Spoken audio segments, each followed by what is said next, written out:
Today's devotional poses a great question for you and for your faith. What will they say about your faith? At the end of your life, what will others say of you?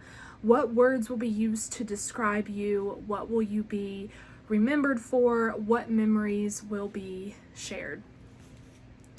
Today's scripture comes from 2 Timothy chapter 4, verses 6 through 7. And now the time is fast approaching for my release from this life, and I am ready to be offered as a sacrifice.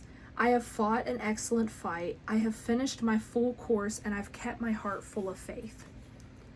Are you fighting for the Lord?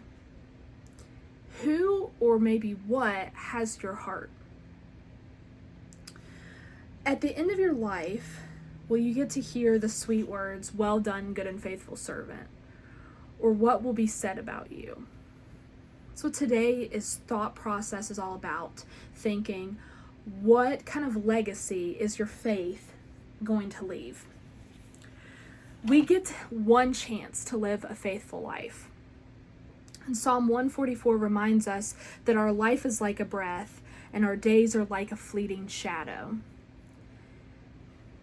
I am here reminding you with today's devotional to take advantage of this one short opportunity to live a faithful life and to leave a legacy for others about Christ.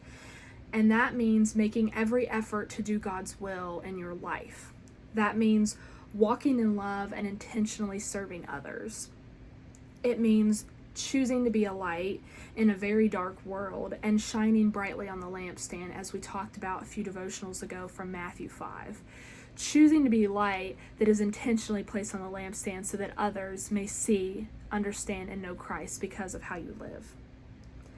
What better legacy is there to leave behind for your friends and your family and just for everyone around you that's a witness to your life than one that is full of steadfast faith?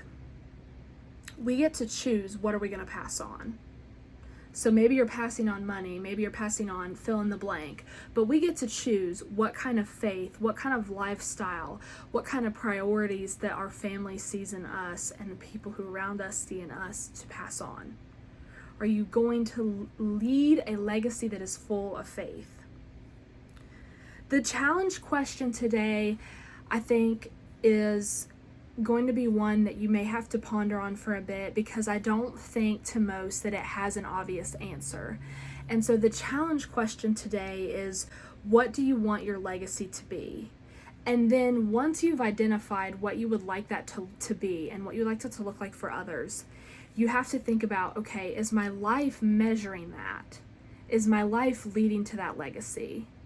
And it does take some examination of, okay, is the fruit of my life producing this legacy that I've decided that I want to live?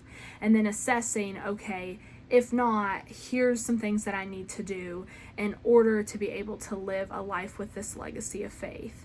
Or if it is, holding yourself accountable to maintain that and being that legacy, to be able to point others to Christ, to be able to walk in love, to be able to have a relationship with the Spirit and help others to understand what that means and what that could look like for their life. Choose to be remembered for our excellent fight, for finishing the race that God has set before us, and for having a heart that is set and full on faith.